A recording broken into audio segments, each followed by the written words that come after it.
morning. My name is Jane Toohey, and I am your worship associate today. If you are joining us for the first time, you are especially welcome. Please join us after our service for coffee hour next door in the parish hall, the building to your right.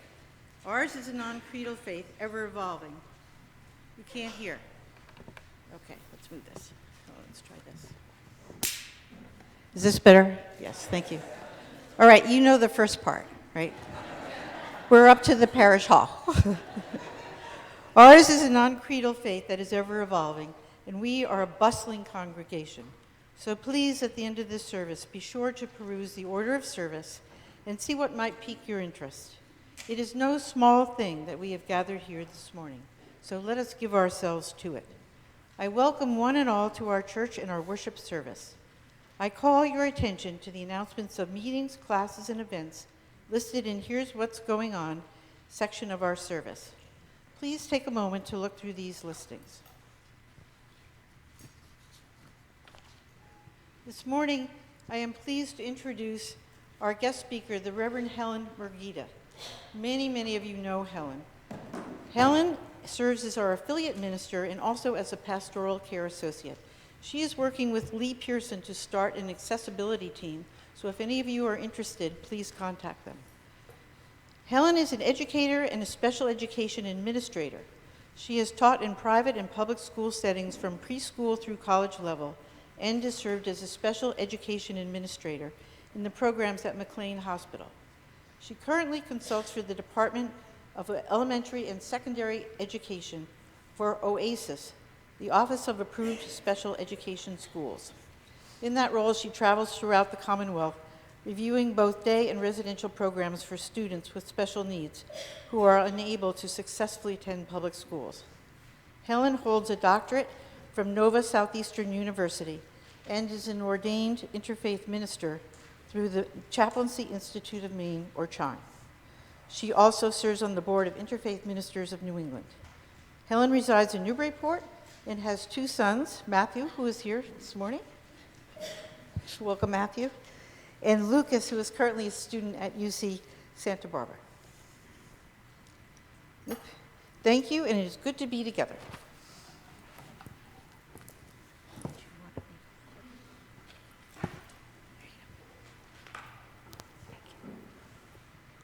Good morning.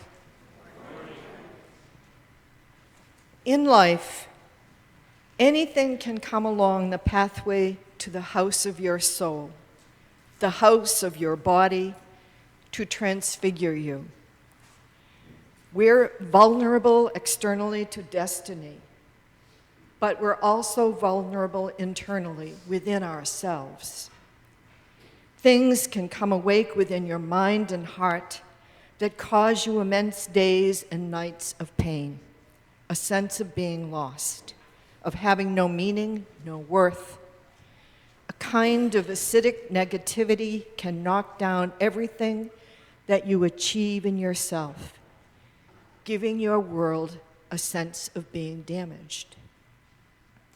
Even some lovely people feel that their real identity is working on themselves, and some work on themselves with such harshness, like a demented gardener who won't let the soil settle for anything to grow. They keep raking, tearing away the nurturing clay from their own heart. Then they're surprised that they feel so empty and vacant. Self-compassion is paramount. When you are compassionate with yourself, you trust in your soul, which you let guide your life. Your soul knows the geography of your destiny better than you do. From John O'Donohue.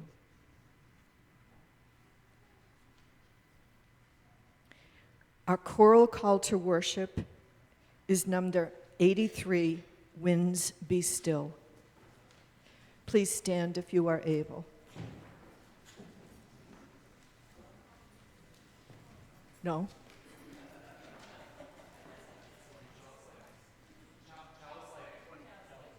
Thank you. Our chalice lighters this morning are Diane Foreman and Betsy Hazen. Betsy Lewis.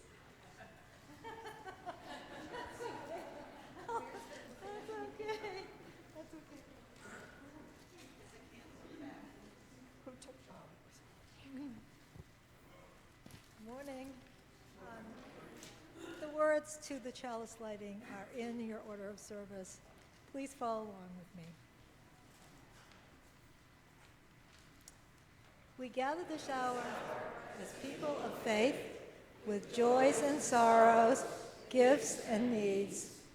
We light this beacon of hope, sign of our trust to truth and meaning, in celebration of the life we share together. Each week, we also light 2 candles of peace, representing 2 places on earth we lift up and remember as a sacred encounter with our world. There are untold number of places on earth that need peace. These 2 we especially hold close in this service and through the week ahead. After each candle is lit, we will speak the words for peace in English, Arabic, and Hebrew. Peace, salam, shalom. Our first candle is lit for the Wet'suwet'en Nation in British Columbia, Canada. They live on unceded territory that is not subject to a treaty with the Canadian government and have been resisting the construction of a pipeline through their land.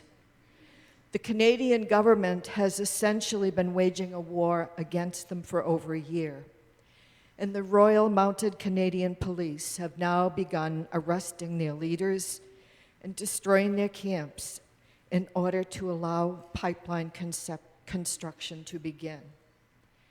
We remember and wish for protection for the chiefs and Wet'suwet'en people as they protect their sovereign rights and protect the land, the water, the air. Peace, salam, shalom. Our second candle of peace is lit today for the courageous health workers worldwide, and especially in China, battling the coronavirus. The government of China has ordered the people of Wuhan to wear protective gear, which has caused a shortage of equipment for those who are treating patients. The government has finally allowed a team of experts from the World Health Organization to arrive today, following prolonged negotiations with the country's government. They will travel to Wuhan, where the coronavirus was first detected in December, and other affected cities to see the efforts underway to contain the virus and treat patients. We especially remember Dr. Li Wenliang, who tried to warn others and was silenced and punished by police before passing away. The Chinese government does report 1,700 healthcare workers are infected and that 6 have passed away. Keep them in your prayers. Salam, shalom.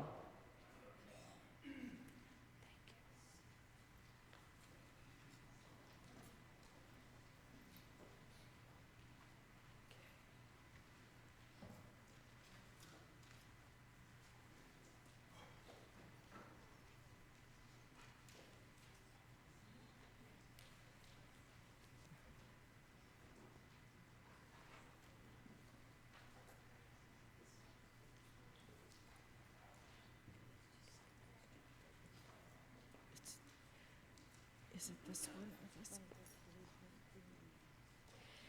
Our opening hymn today is number 23, Bring Many Names. Please stand.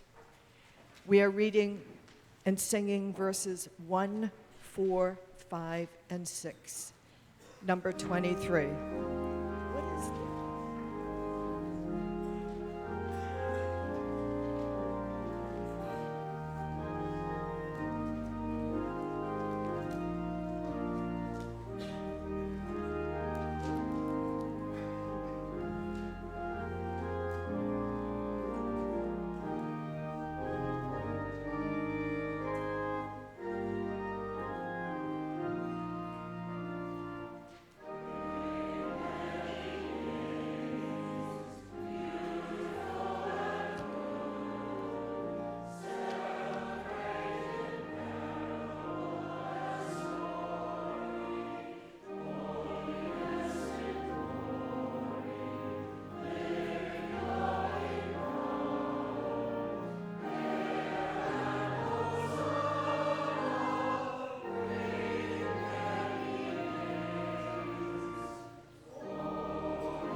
Please join in our affirmation of faith. The words are printed in your order of service. Love is the doctrine of this church. The quest of truth is its sacrament, and service is its prayer. To dwell together in peace, to seek knowledge in freedom, to serve humankind in fellowship, to the end that all souls shall grow into harmony with the divine. Thus do we covenant with each other and with God.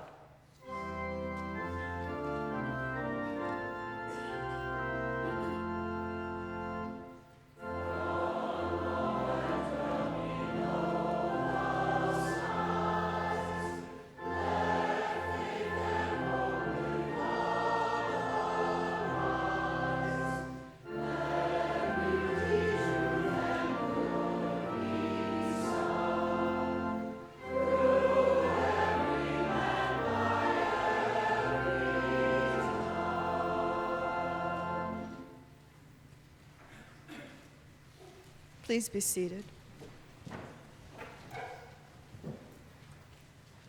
I would like to invite forward all of our children and youth who are with us this morning.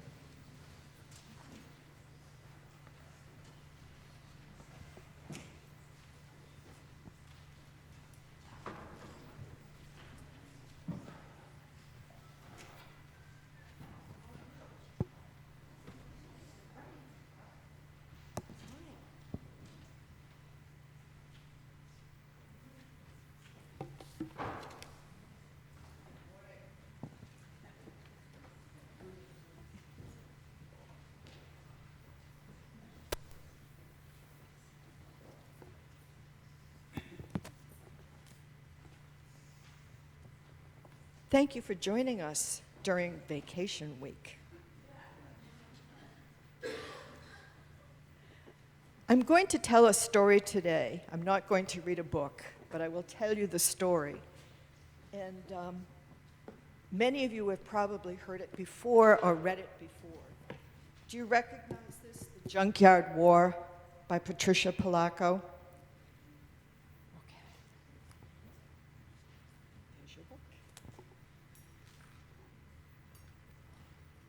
The main character in the book is named Tricia, and she's also the narrator. It's her story.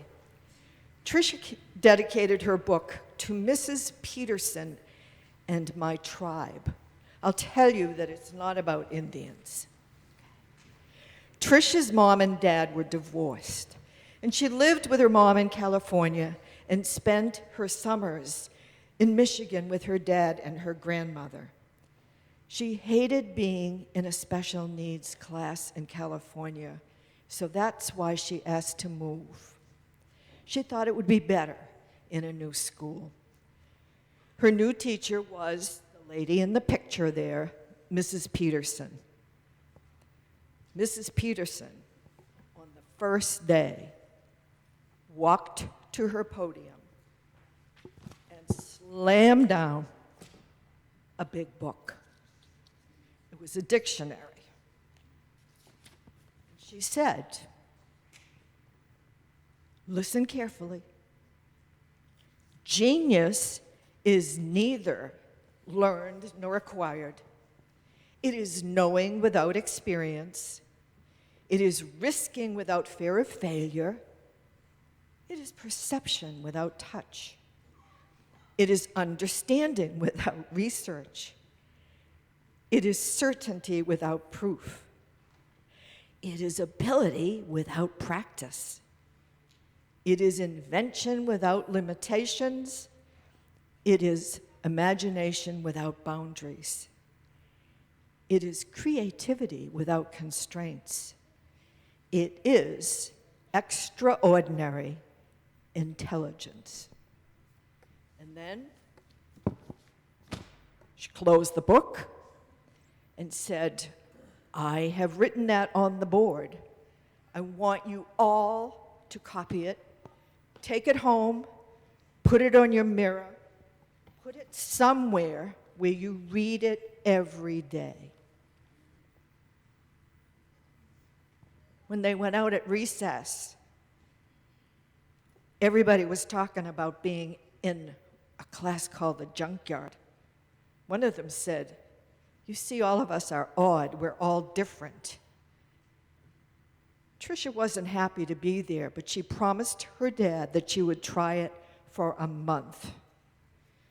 The next day, Mrs. Peterson arrived in class with a basket full of vials. It's number 3. Tip the liquid I give you on your wrist and find someone who has the same scent as you. There was lemon, cinnamon, almond, and vanilla. Patricia had been given vanilla, and she found the others who would be in her tribe for the whole year. They were Tom. He had trouble seeing. He said, "They call me Sissy Boy because I love ballet." Another boy, Jody, was his bodyguard to protect him from the bullies. Tom was great and could make everyone laugh. The next was Jody Beach. He was the protector.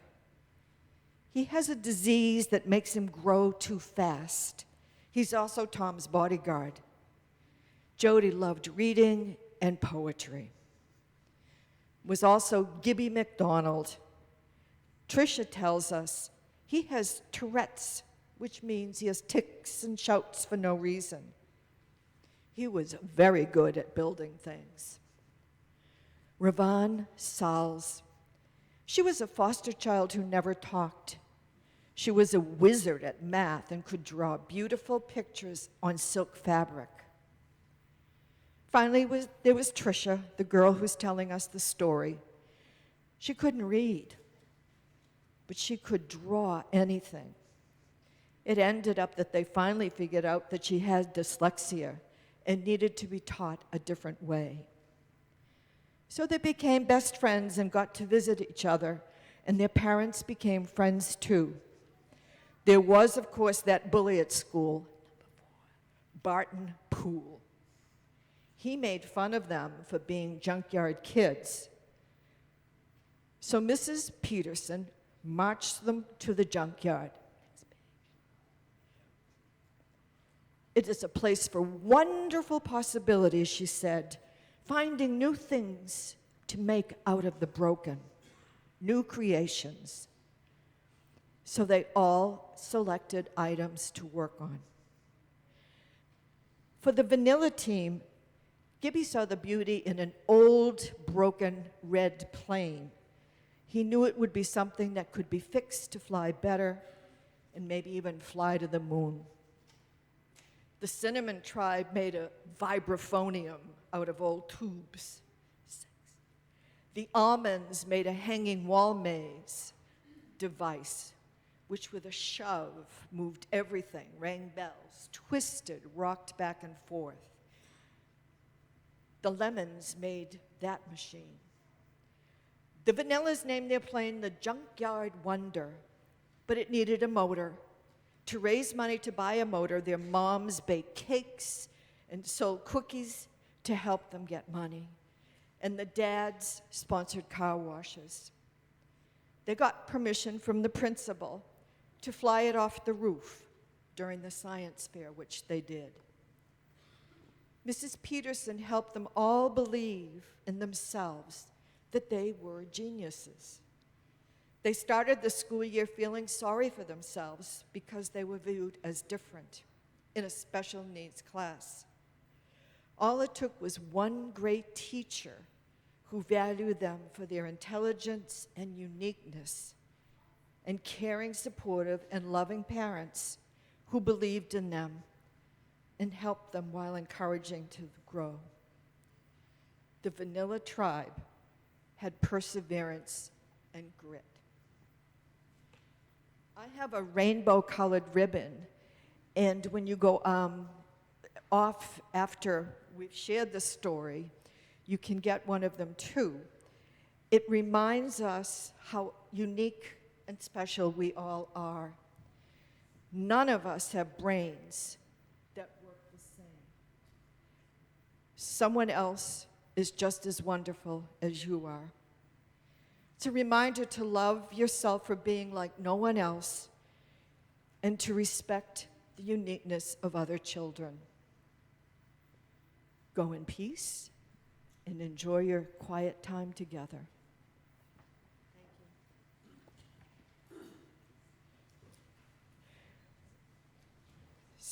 Gathering music. All right.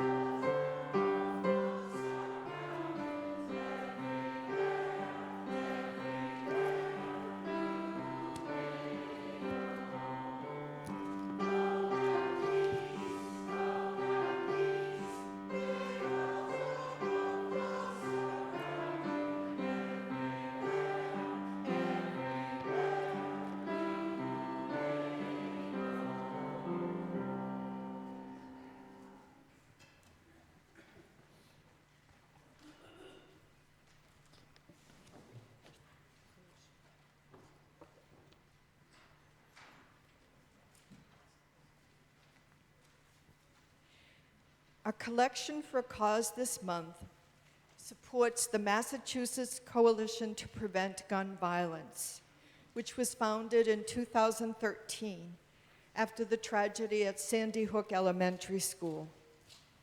The coalition brings together over 90 organizations across the state, including First Religious Society, to end the epidemic of gun violence by advocating for improved policies around gun violence and partnering with community organizations working to end violence in their neighborhoods. Half of our loose plate collection will go to support the work of the coalition. As an act of worship, the offering will now be gratefully received.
This is the time in our service each week where we lift up joys and sorrows from within our beloved congregation.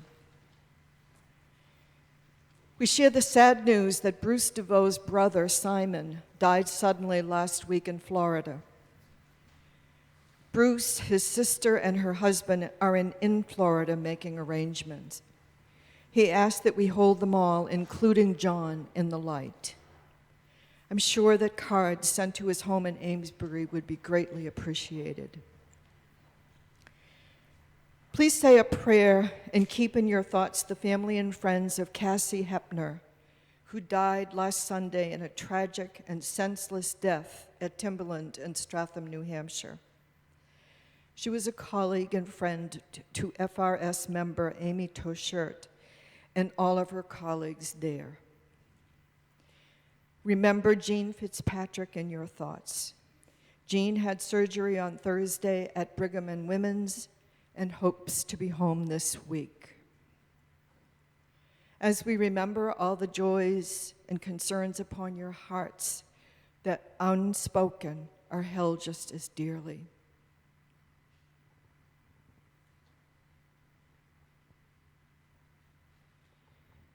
Understory by Mark Nepo.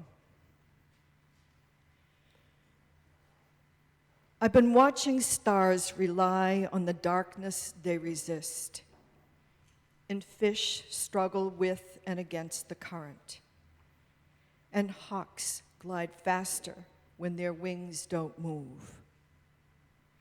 Still, I keep retelling what happens till it comes out the way I want.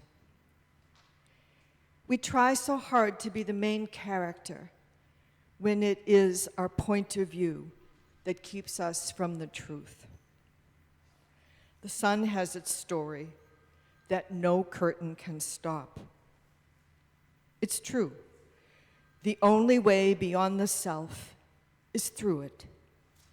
The only way to listen to what can never be said is to quiet our need to steer the plot.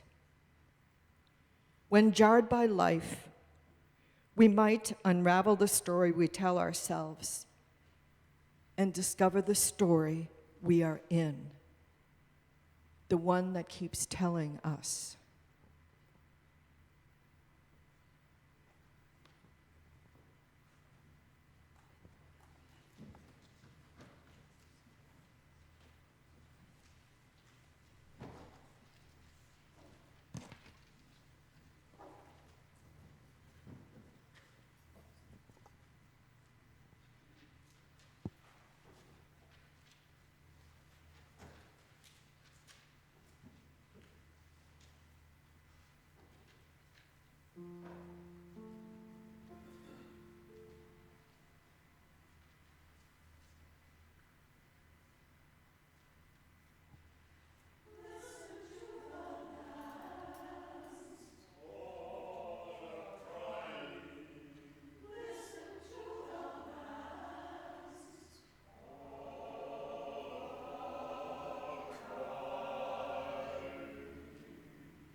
Today, we extend our focus on inclusion to include individuals who are neurodivergent and their family members.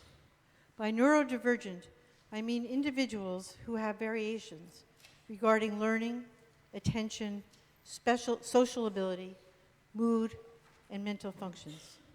Helen will be speaking about this in greater depth. Families with neurodivergent members, especially if those members are children, are called upon in our society to constantly be fierce advocates. And this requirement can lead to exhaustion, feelings of isolation, and taking on too much of the distress of the children. We offer today an invitation to consider self-compassion as a practice to offset the exhaustion and depletion that can often come with long-term caretaking. Joan Halifax, an American Buddhist teacher, in her book, Falling Over the Edge, points to the dangers of being too empathic and ways self-compassion can correct for the overuse of empathy. What is the difference between empathy and compassion?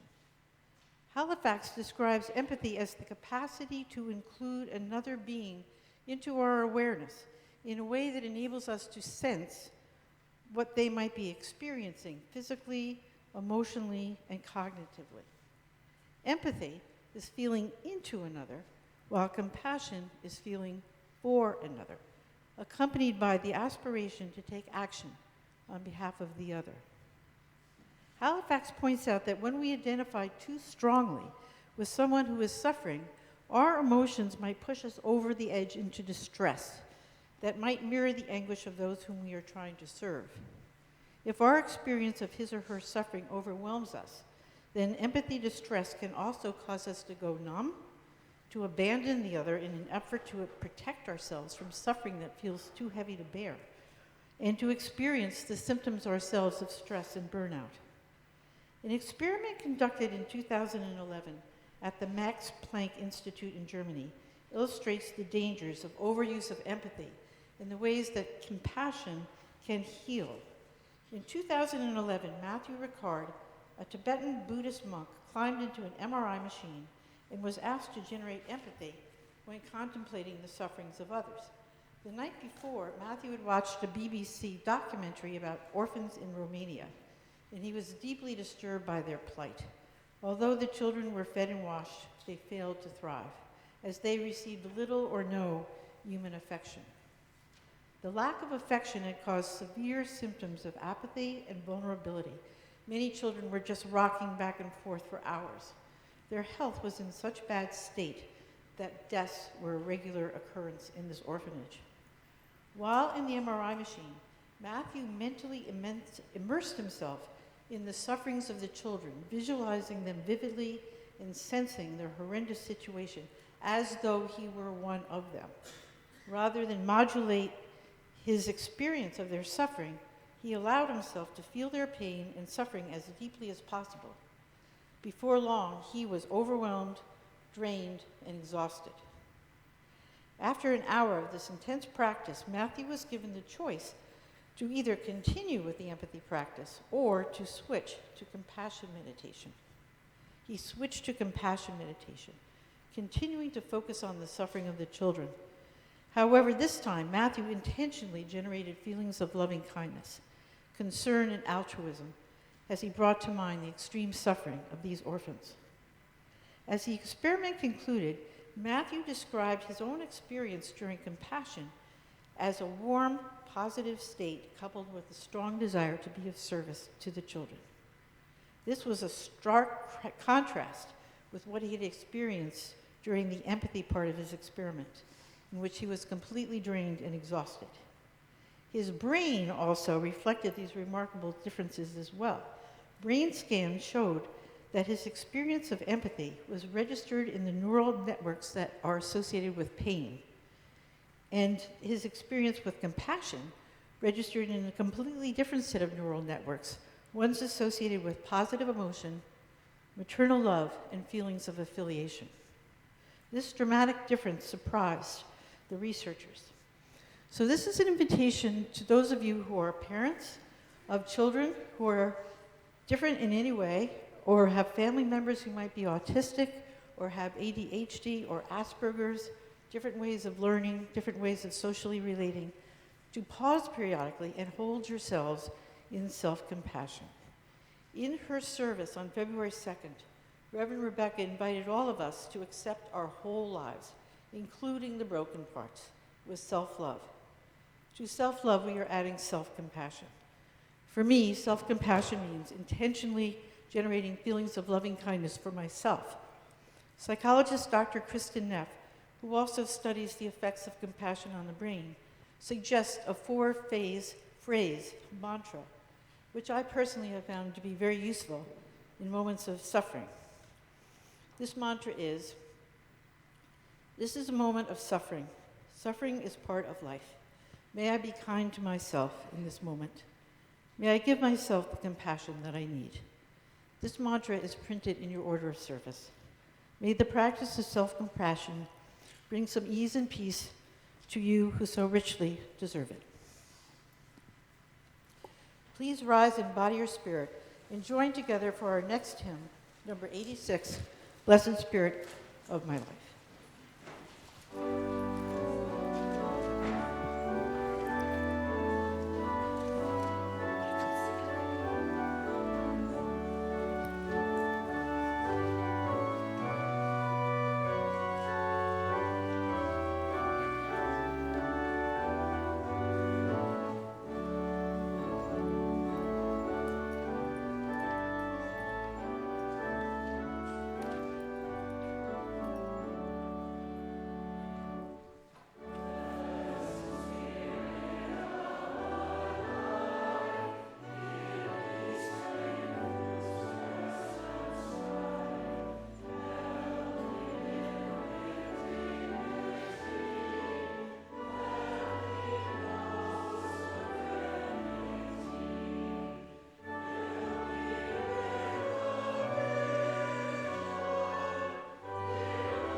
Please be seated.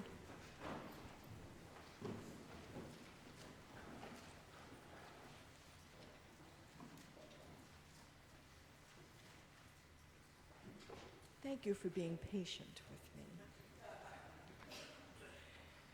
Welcome this morning. I will share my stories of working with neurodiverse students in the field of education and how this has helped shape me as a compassionate caregiver.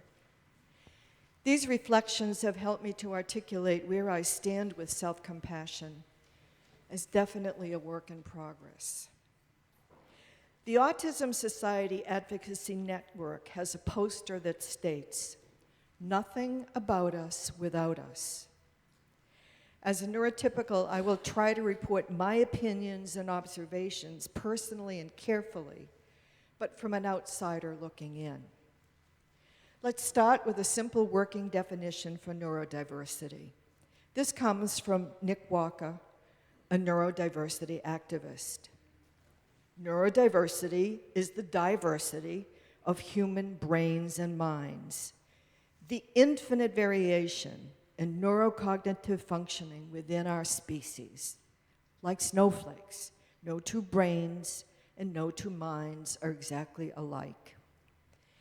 In his 2010 book, The Power of Neurodiversity, Unleashing the Advantages of Your Differently Wired Brain, Dr. Thomas Armstrong states, in the neurodiversity model, there is no normal brain sitting in a vat somewhere in the Smithsonian or National Institute of Health to which all brains must be compared. The history of the neurodiversity movement is relatively new. The word itself was coined in the late 1990s by a journalist named Harvey Blum and Judy Singer, an Australian social scientist who is on the autism spectrum. She coined the term to describe conditions like autism, dyslexia, and ADHD. In her dissertation, which was not widely read, she called attention to the fact that many atypical forms of brain wiring also convey unusual skills and aptitudes. Blum wrote in the September 1998 issue of The Atlantic, he was quoting from the Hotwired website, neurodiversity may be every bit as crucial for the human race as is biodiversity for the human life in general. Who can say what form of wiring will prove best in any given moment? Cybernetics and computer culture, for example, may favor a somewhat autistic cast of mind. Cybernetics is the scientific study of how humans, animals, and machines control and communicate with each other. Neurodivergent is sometimes abbreviated as ND, and it includes more than autism. It just means having a brain that functions in ways that diverge significantly from the dominant societal standards of normal. As an umbrella term, it incorporates mood disorders, anxiety disorders, dissociative disorders, psychotic disorders, personality disorders, neurodevelopmental disorders, and eating disorders. If you are not neurodivergent, then you are neurotypical. That is, not having a diagnosis of autism and considered normal by the general population. We need a cheat sheet for these terms, but stay with me. The growth of the neurodiversity movement was largely internet-based and supported by the autistic community and their advocates. It is a social justice movement. It seeks civil rights, equality, respect, and full societal inclusion for the neurodivergent. In the field of special education, the movement helped assure that students make the most of their native strengths and special interests, rather than trying to normalize their behavior. The rainbow-colored infinity symbol that I shared with the children in the Junkyard Wonder story represents the neurological diversity of the autism spectrum as well as the greater neurodiversity movement. Carla Leibowitz, a blogger and activist, describes herself, I'm multiply neurodivergent because I have cerebral palsy, generalized anxiety disorder, and OCD. All of these conditions affect how my brain and mind function. She's not autistic, nor were the students in the Junkyard Wonders story. In the 2015 book, Neurotribes, The Legacy of Autism and the Future of Neurodiversity, Steve Silberman chronicles the history of neurodivergent conditions, including autism, which described by Dr. Hans Asperger in Nazi-occupied Vienna and Dr. Leo Kanner in Baltimore in the 1930s and 1940s. Asperger defined a broad spectrum of children who were socially awkward. Some had extraordinary abilities and fascination with rules, laws, and schedules. Kanner, unfortunately, on the other hand, described children who were more disabled. He suggested that the condition was activated by bad parenting, and it made autism a source of stigma for parents and led to decades of work that attempted to cure autism rather than develop ways for families, the educational system, and society to adapt. C.S. Lewis says, "Experience, the most brutal of teachers, but by God you learn, do you learn." All life stories shape our ability to practice self-compassion.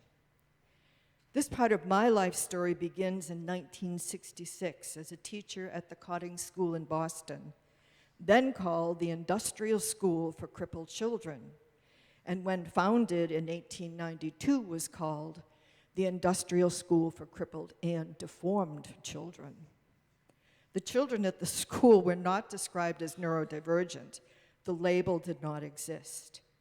They had polio, cerebral palsy, spina bifida, muscular dystrophy, and other birth defects.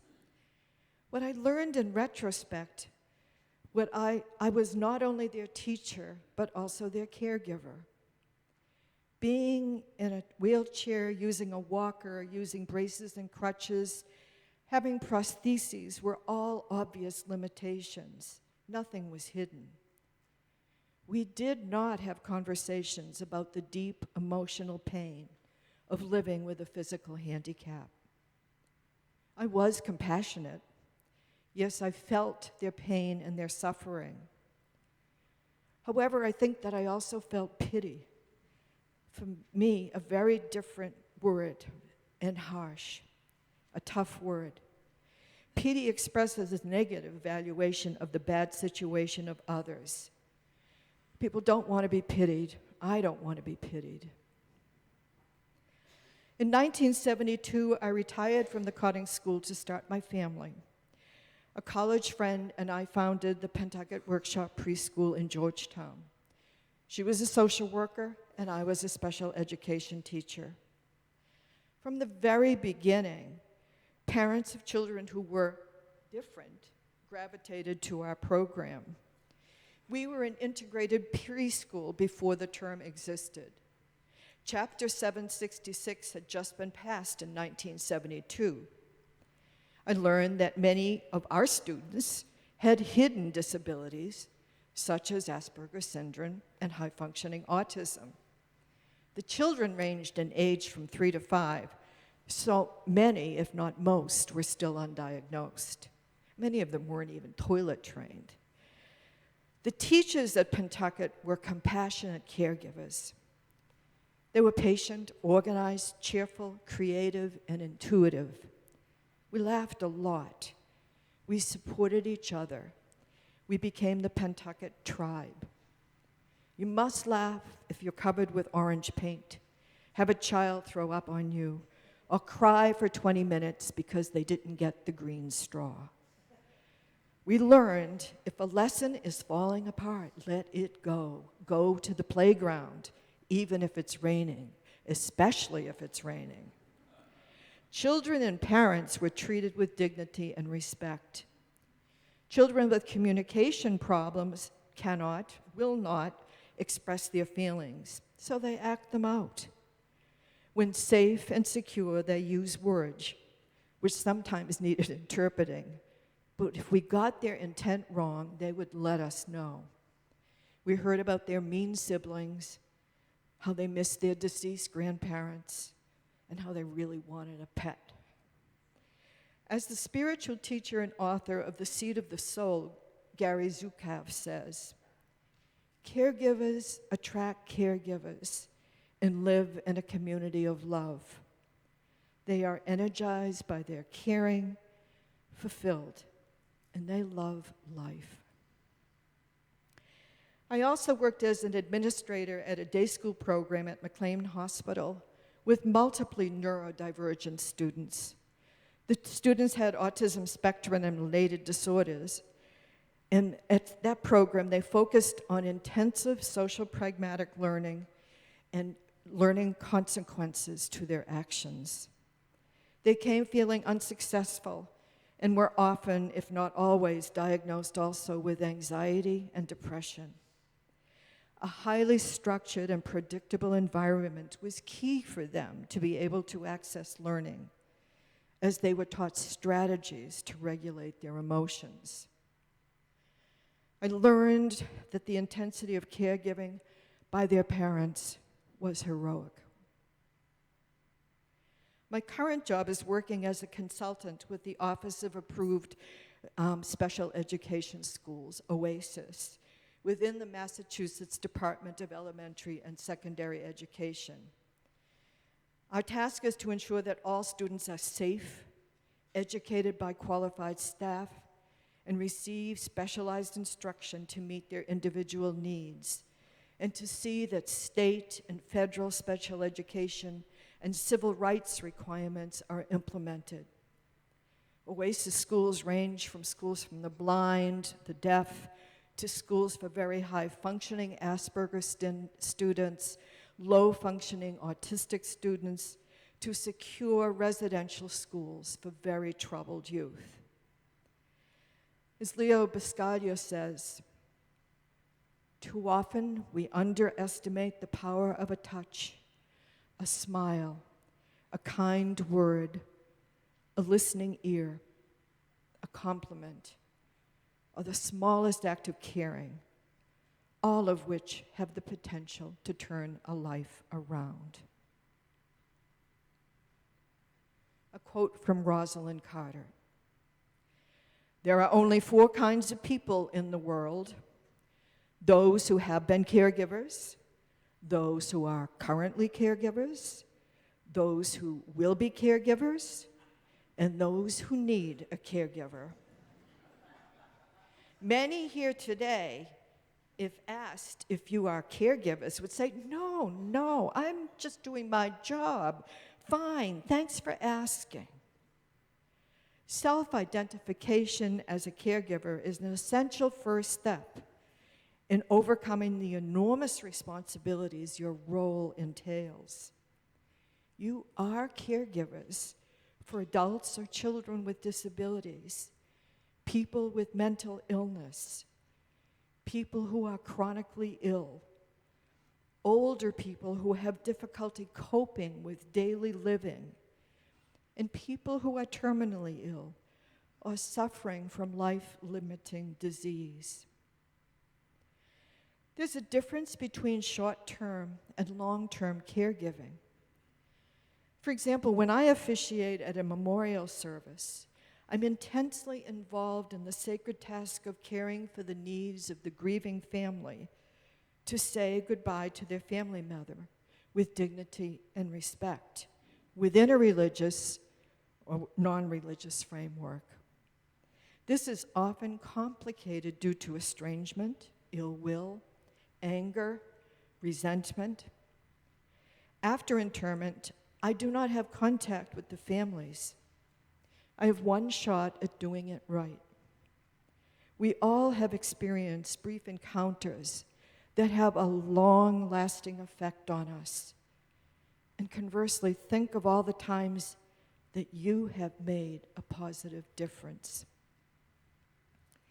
Mufti Ismail Menk tells us, don't underestimate the endless ripple effect of any act of goodness or kindness, no matter how small it is. Sooner or later, it will make its way back to you. Remember, what goes around comes around. Perhaps not immediately, but trust the Almighty to reward you eventually. Long-term caregiving is different. When I was a caregiver for my late husband, Frank, I was blessed with friends and family members who not only asked me what I needed, but gave me what I didn't know I needed. Showing up, calling, texting, sending cards, prayers, reaching out to my sons, offering help driving to dialysis, just sharing a cup of coffee. Charlie Gilkey is a speaker and author of Start Finishing, How to Go from Idea to Done. I believe his audience is entrepreneurs with new ideas who are struggling to have them come to fruition. Then he had a serious illness and wrote the article entitled, The Foundation of True Self-Care is Self-Compassion. He wrote this during his extended recovery. He says, we sometimes use self-care as a proxy for self-compassion, but they're different concepts. He goes on to explain that self-compassion is regarding yourself compassionately. Self-care, by contrast, is treating yourself compassionately. The two terms sound interchangeable, but they contain a thinking versus a doing distinction.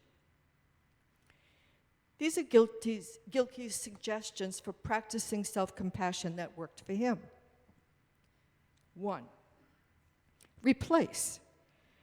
Imagine you can't think about someone that you deeply care for, such as your 4-year-old son or your best friend. Now insert that individual into whatever hardship you're dealing with. Think. Ask what you would expect of and from that person if they were in the situation you're in. Encourage. Based on your answers, consider what you would do to encourage that person and what you would do for them if they asked. Return. Put yourself back in your situation. Rebut. You're probably hearing a bunch of yeah buts right now. Rebut that hard head trash by thinking what you would say to a friend with a case of their need. It'll weaken the yeah but's power. Act. Take on the things that you brainstormed.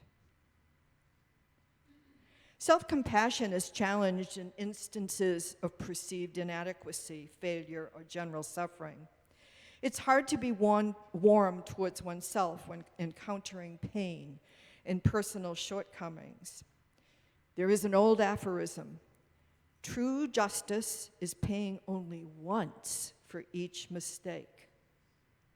Let go of perceived mistakes, flaws, inadequacies from our past. If you've made a mistake, figure out why, own it, and move on. Dr. Kristen Neff, who Jane also quoted, is a psychologist who studies moral development, self-concept development, is a Buddhist in the insight meditation tradition, wrote the book Self-Compassion, The Proven Power of Being Kind to Yourself, and with Dr. Chris Germer, who is a local doctor, developed a training program called Mindful Self-Compassion. Then, she had a son who was diagnosed with autism at the age of 3. She became part of the autism community. And she states that a lot of autism parents are in problem-solving mode and don't have time to acknowledge the pain, the grief. She references Khalil Gibran. The deeper that sorrow carves into your being, the more joy you can contain. Parenting an autistic child is intense in both the grief and joy it brings. She continues, I think autism breaks open your heart. The big lesson in life is that you cannot control things, and you have to be open to what life brings you. The following is taken from a blog by a woman called Jody Durr at meaningfulmama.com. It's entitled, Unless You Are Raising a Special Needs Child, You Don't Understand. Unless you are raising a special needs child, you don't understand. The daily struggle is real. Try to imagine the work of exhibiting patience, discipline, and love while a child presses into you with challenging behavior day after day. Unless you are raising a special needs child, you also don't understand the determination these men and women show. It takes perseverance to choose to show up every day, and they do. There is a lot of effort to choose kindness when you're filled with anger, joy when you're feeling defeated, and hope when you can't see the light at the end of the tunnel. I am a mom or dad or grandparent. I will persist. That is just what we do. Defeat isn't an option. Hope abounds. Unless you are raising a child with special needs, you don't know what it is to take everything you thought you knew about parenting and throw it out the window. Unless you are raising a child with special needs, you don't know what it is like to yearn for normal. Unless you are raising a child with special needs, you don't know what it is to try everything. There were close to 300 responses to this post, 99% from women who were caregivers, not just for children, but for husbands, mothers, fathers, friends. It was very uplifting to read their stories. They acknowledged feelings of powerlessness in their situation and the need for self-compassion, and that they were getting help just by having a forum where they were listened to. This is what they yearned for, what is helpful for them. Awareness and understanding of what their lives are like. Greater transparency to reduce stigma. Ongoing connection to others in the same situation. Less judgment from schools, family, friends, social service organizations. Less judgment masked as well-meaning advice. Being supported and loved. Showing flexibility. Volunteering to sit with a child or adult. Bringing meals. Being loved and appreciated. The responders continue. Please do not say to caregivers, I don't know how you do it. Everything happens for a reason. This is God's plan. God only gives you what He knows you can handle. We are all works in progress with self-compassion. Like many of you, I find it difficult to ask for help. Let's continue to figure out how to be there for each other. Let's build on the bonds of compassion that already exist at the First Religious Society. Let's acknowledge our neurodiversity. As Wavy Gravy said, we're all bozos on the bus, so might as well sit back and enjoy the ride.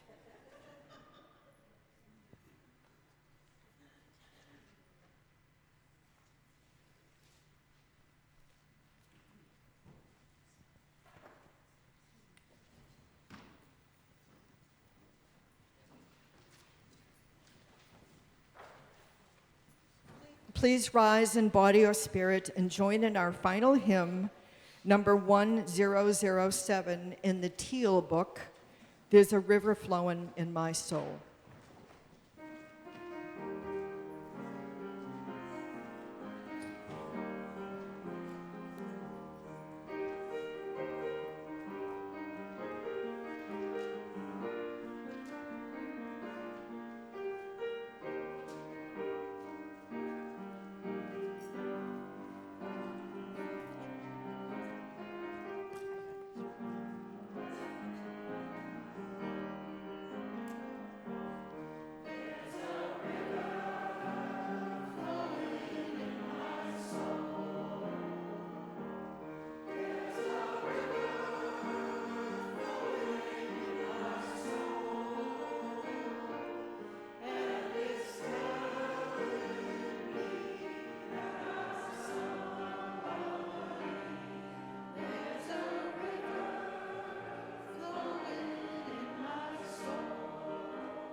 Please join in our unison benediction. The words are printed in your order of service.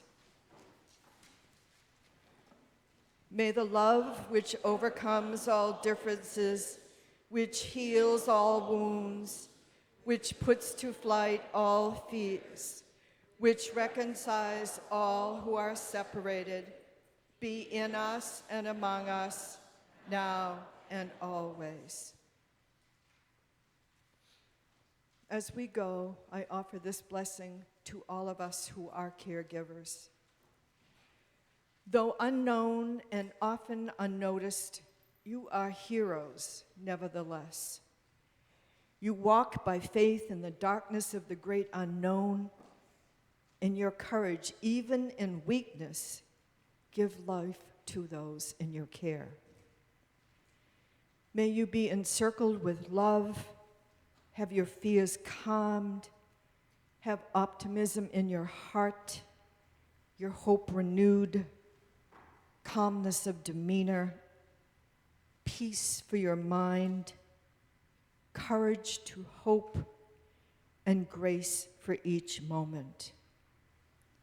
Go in peace and return with great joy.